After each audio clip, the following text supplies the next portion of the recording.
Everyone believed I was lucky. The perfect daughter of the perfect family. In a small, tightly knit Texas town, my father, Pastor Daniel, was revered like a saint. People came to him for comfort, guidance, blessings. My mother, a soft-spoken school teacher, always stood by his side, smiling politely, nodding when expected. And me? I played the role I was given. Obedient, quiet, God-fearing. A symbol of our family's spotless reputation. But behind the church doors, behind his warm Sunday sermons and public affection, lived a man who demanded obedience, not love. My father's word was absolute. His rules extended far beyond scripture. At home, we walked on eggshells. My mother knew. She saw the way he looked at me when I spoke up, the way he silenced me with a stare. But silence was her sanctuary. Maybe she thought protecting me meant keeping the peace. Maybe she was just as afraid as I was. To the world, we were a holy family. But I grew up trapped in a house where faith was used as a weapon and love came with conditions. I was never the lucky one. I was just the one who knew how to smile through the cage. It happened on a Sunday. Of course it did. That was the day the whole town gathered in the church, dressed in their best, pretending we were all closer to heaven just by being in the same room. I sat in the front row, like always, next to my mother, rigid, composed, eyes fixed on the altar like she was carved from stone. My father stood at the pulpit, glowing in his robe, voice warm, words sharp as glass wrapped in velvet.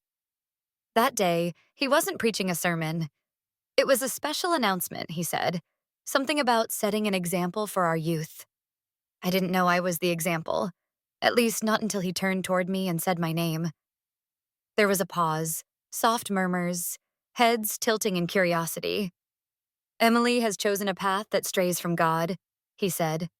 She's decided to pursue vanity, art, of all things, when she should be deepening her knowledge of Scripture. I froze. I had told him in private that I wanted to attend art school in Austin. It was the only thing that made me feel alive. I thought he would be angry, of course, but I never imagined he'd do this. He went on. She refuses to accept the role God has given her. She speaks of colors and music while ignoring the voice of the Lord. This is not what a daughter of faith does. This is rebellion. This is sin. Gasps fluttered across the room. I could feel the heat rushing to my face, the weight of every eye burning into me. She's a daughter of pride, not humility, he said, and perhaps it is her pride that brought tragedy into this home in the first place. Silence fell, thick and breathless. Maybe if she had been more obedient, her brother would still be alive. I remember the sound of my own heart, like thunder in my ears. My little brother Matthew had died in a car accident 2 years before. I was with him that day. I had begged him to sneak out with me, just for an hour, just to get ice cream and breathe without being watched. The truck ran the red light. He died. I lived. No one ever spoke of it. Not at home, not in therapy. My father called it God's will and refused to discuss it. But now he stood in front of the congregation and blamed me. And no one stopped him. Not my mother, who sat like a statue beside me. Not the deacons or the choir, or my classmates who looked at me like I had turned into something dirty. The service continued as if nothing had happened, as if I hadn't just been broken in half in front of everyone I'd ever known. That night, I didn't cry. I didn't speak. My father acted like nothing had happened. He blessed the food at dinner and asked if I had repented. My mother told me to go upstairs, to give it time. I stared at my reflection in the bathroom mirror until it felt like I was looking at someone else entirely. From that day forward, I became a ghost in my own home. My father restricted my phone, my access to books, even the piano in the living room, the one I used to play with Matthew. He locked the lid and said music was a distraction from prayer. I stared at that piano every morning before school, like it might speak for me if I looked long enough. He made me attend confession every Friday, forced me to list sins I didn't understand. If I hesitated, he added them for me. Pride, anger, idolatry. I was tired all the time. My chest felt like it was caving in. I stopped speaking in class. I stopped drawing. My hands, once always stained with charcoal or paint, were now still, Useless. Some days I wanted to scream, but the walls were too thick with scripture and silence. My friends, if I could still call them that, avoided me. Some whispered. Some stared. One girl told me she prayed for me. I wanted to ask her if she prayed for me to disappear, because that's exactly what I was doing, one invisible layer at a time. My mother pretended not to notice. She folded laundry and hummed hymns while I stared at the piano with dead eyes. Once I asked her if she thought I killed Matthew. Her hands trembled, but she didn't answer. That was answer enough. I began to believe it. I began to believe I deserved this. I began to think that maybe if I stayed quiet long enough, I would become pure again. But purity was not silence. Obedience was not redemption. I was starting to understand that. I remember one night, I was alone in the living room. The moonlight was pouring through the stained glass windows, painting the floor with colors that felt like they belonged to someone else. I placed my hand on the locked piano. It was cold, like the past I couldn't touch. I whispered, to no one in particular. "Where are you, God?" No one answered. The silence was louder than any prayer I had ever said. I wasn't sure if I believed anymore. I wasn't sure if I wanted to believe anymore. Because what kind of God would stand by while a man uses his name to break his daughter? I wanted justice. I wanted a voice. I didn't want revenge. Not yet. I just wanted someone to see me. Really see me. The girl with locked dreams, with guilt stitched into her spine, with a grave in her heart she wasn't allowed to mourn. But no one looked. No one listened. So I stopped waiting. I started watching instead. And that was the beginning of the end. It started with a forgotten click. I was dusting the bookshelf in the living room, one of those meaningless chores my father assigned to remind me who was in control, when I accidentally knocked over an old cassette recorder. It hit the floor with a thud and sprang open. Inside was a dusty, unlabeled tape. Something about it made me freeze. My father never left anything lying around unless he intended to. But this felt like a mistake. A crack in the armor. I closed the door to the room, slipped the tape into my pocket, and later that night, when everyone was asleep, I locked myself in the bathroom, turned on the shower to mask the sound, and pressed play. I wasn't prepared for what I heard. His voice, calm and polished, just like during his sermons, but colder, sharper.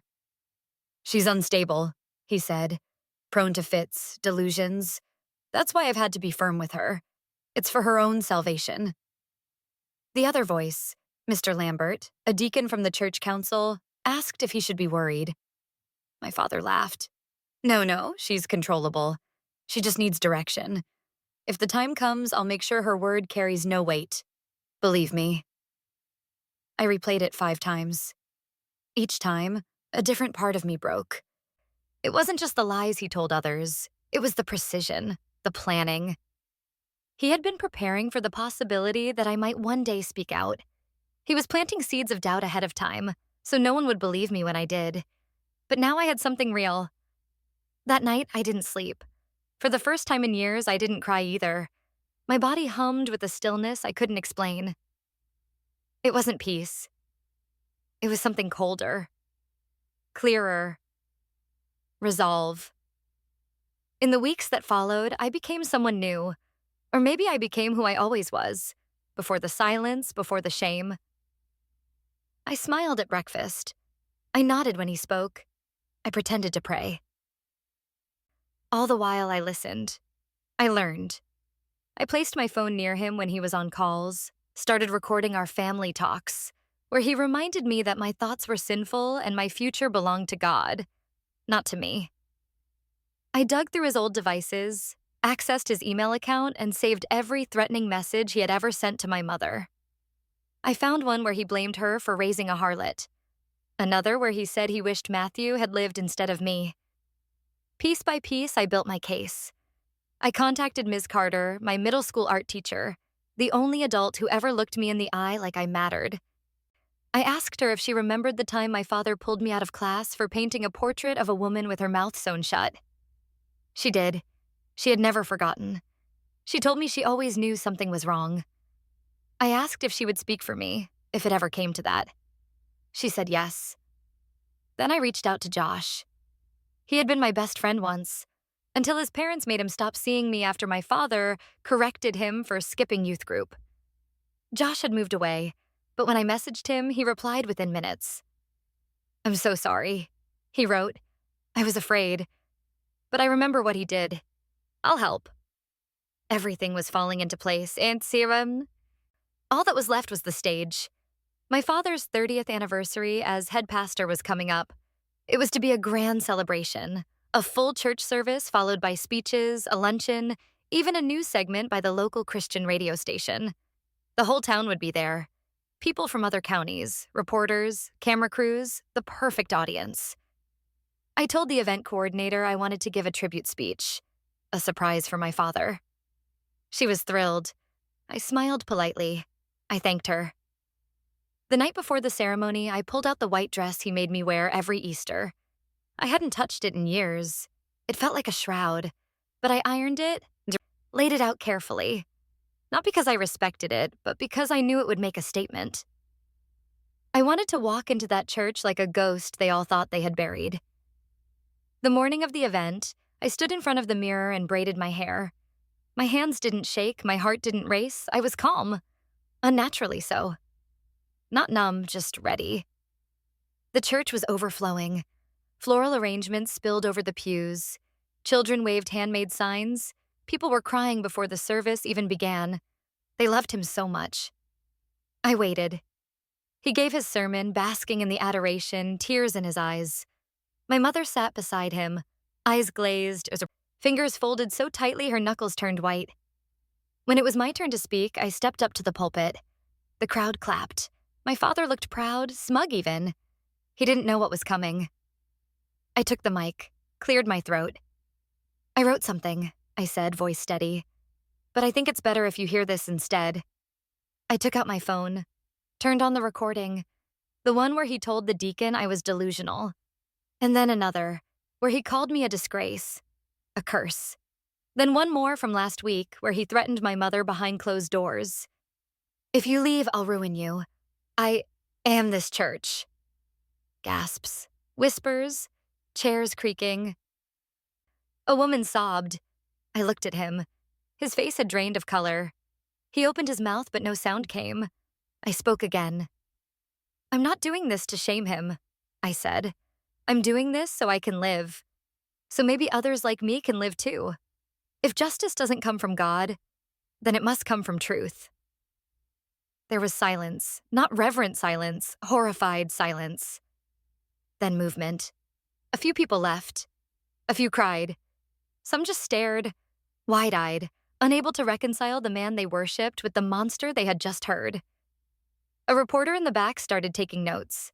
My mother stood up, slowly, quietly, and walked out. And my father? He didn't follow. He just sat there, folded in on himself, stripped of his voice, stripped of his throne, stripped of the power he had worn like armor for 3 decades. I walked away from the pulpit without looking back, not because I didn't care, but because I finally did, for me. The fallout came faster than I expected. Within days, my father was suspended from his duties. The church announced a formal investigation, and quietly, voices began to rise. Women, former students, even members of the congregation, each with their own story, each one echoing mine. My mother, for the first time in 25 years, packed her things and filed for divorce. Oh. She didn't say much, but I saw something in her eyes I hadn't seen before. Relief. I left town soon after. Not in shame, but in freedom. I enrolled in an art program upstate where no one knew my name or my past. And I began to write, not just for myself, but for others who had been silenced too. My first book was titled The Cost of Silence. It wasn't about revenge. It was about survival, truth, and reclaiming identity. Sometimes I still hear his voice in my dreams, but now I speak over it. I didn't find God in that church. I found him in the courage of the broken, the voices once buried. I am no longer the pastor's daughter. I am no longer a symbol of obedience. I am simply myself. And that is enough.